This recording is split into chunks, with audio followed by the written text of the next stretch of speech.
तुलसी बाबा ने 80 वर्ष की आयु में 80 वर्ष की आयु में तुलसीदास बाबा रामचरितमानस की रचना करे। केवल एक क्षण का ज्ञान तुलसीदास बाबा के जीवन में मिला।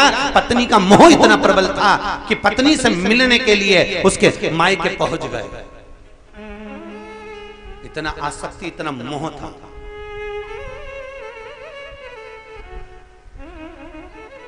देखा तक नहीं, मुर्दे पर पकड़कर, मुर्दा तैर रहा था पानी में, उसी को पकड़कर चले गए। सांप लटक रहा था, उसी को रस्सी समझकर चढ़ गए। इतनी आसक्ति, इतना मोह था। और याद रखना, जब मोह अंत में सबसे बुरा होता है। और मान लो कभी कभी सत्कर्मी आनंद सुख से परमात्मा शक्ति तुम्हारी मुझ में है, इतनी आस छोड़ दिया, परिवार नाते रिश्ते कुटुंब कभी छोड़ा, खूब कमाया, खूब। और एक बात याद रखिए, दुकान पर बैठकर कमाते हो तुम अपनी पत्नी और बच्चों के लिए कमाते हो, सर्विस कर कर कमाते हो तो अपनी पत्नी और बच्चों के लिए कमाते हो, नौकरी कर रहे हो तो पत्नी और बच्चों के लिए कर रहे हो। मेरे बच्चे को अच्छे नंबर से पढ़ाऊंगा, अच्छे स्कूल में पढ़ाऊंगा, पत्नी को कुछ सामग्री ला कर दूंगा। अपने पत्नी अपने बच्चों के लिए करा, कपट करा तो पत्नी और बच्चों के लिए, झूठ बोला तो पत्नी और बच्चों के लिए, बेईमानी करी तो पत्नी और बच्चों के लिए, कपट प्रपंच झूठ छल सब तुमने करा।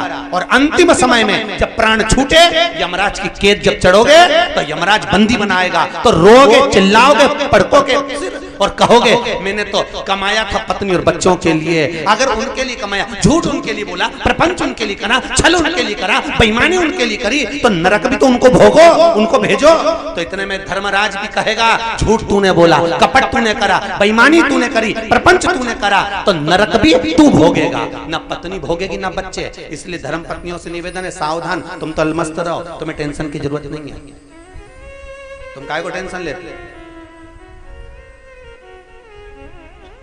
जो झूठ बोले वो जाने, जो छल करे वो जाने, जो कपट करे वो जाने, जो बेईमानी करे जो जाने, वो प्रपंच करे। कभी धर्म पत्नी ने अपने पति से एक बार भी नहीं कहा कि तुम झूठ बोलकर कमाना।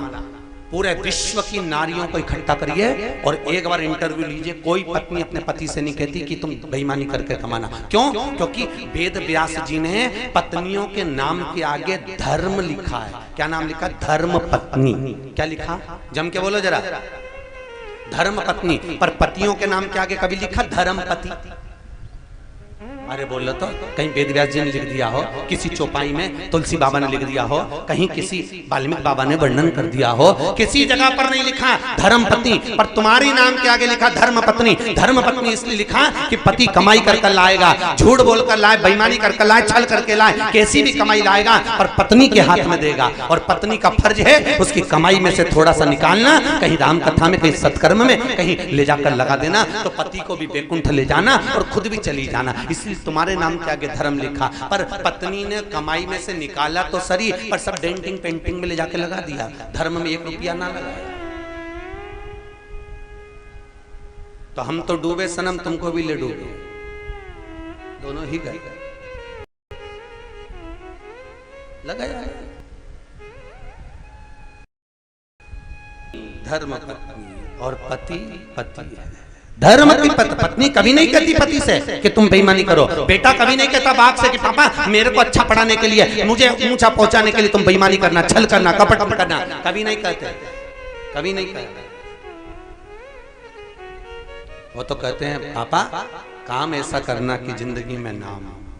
महाराज हम पहले भी कथाओं में कई बार कह चुके, आज फिर इस नेटोर की भूमि पर कह रहे हैं, राम से नहीं डरना, मत डरो।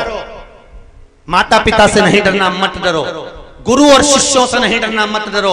वेद और पुराण से नहीं डरना, मत डरो। राम कथा से नहीं डरना, मत डरो। भगवान से नहीं डरना, मत डरो। गंगा यमुना सरस्वती से नहीं डरना, मत डरो। अपने पति से नहीं डरना, मत डरो। पत्नी से नहीं डरना, मत डरो। घर के बुजुर्गों से नहीं डरना, मत डरो। घर के बड़ों से नहीं डरना, मत डरो। पर अपने कर्मों से जरूर डरना, क्योंकि कर्म का भोग तो परमात्मा को भी भोगना पड़ता है। अपने कर्म से जरूर डरना कि हम मृत्यु लोक में कैसे पैदा हुए और हमारा कर्म हम कर क्या रहे हैं, हम कितना कर्म कर रहे हैं। कर्म का भोग तो परमात्मा भी भोगता है। सीता जी ने एक चिड़िया को कैद में रखा तो उनको कैद में रहना पड़ा। राम जी महाराज ने बाली को छुपकर मारा था तो उस बाली ने कृष्ण अवतार में जरा नाम का व्याग बनकर छुप कर मार दिया। कर्म का भोग तो भोगना पड़ेगा। गांधारी ने जब पूर्व समय में राजकुमारी थी, सुंदर बनने के लिए 100 केचुओं को पिसवाकर उसका मल्लम बनाकर शरीर पे लगाया था कि मैं कभी बूढ़ी नहीं हूं। तो वो 100 केचुए उस राजकुमारी गांधारी के गर्भ से पैदा हुए थे। 100 पुत्र उसके सामने पिसे, उसके सामने मरे। कर्म का भोग तो भोगना पड़ेगा, बिगर भोगे रह नहीं सकते। इसलिए निवेदन है, मत बुरे कर्म कर बंदे वरना पछताएगा। भगवान की आंखों से तू बच नहीं पाएगा, तू बच नहीं पाएगा। बड़ा कठिन है वचन। लोग कहते हैं राम कहाँ है, लोग कहते हैं भगवान कहाँ है। हम कहते हैं चंदन है इस देश की माटी, तपोभूमि हर ग्राम है, हर बाला देवी की प्रतिमा, बच्चा बच्चा राम है।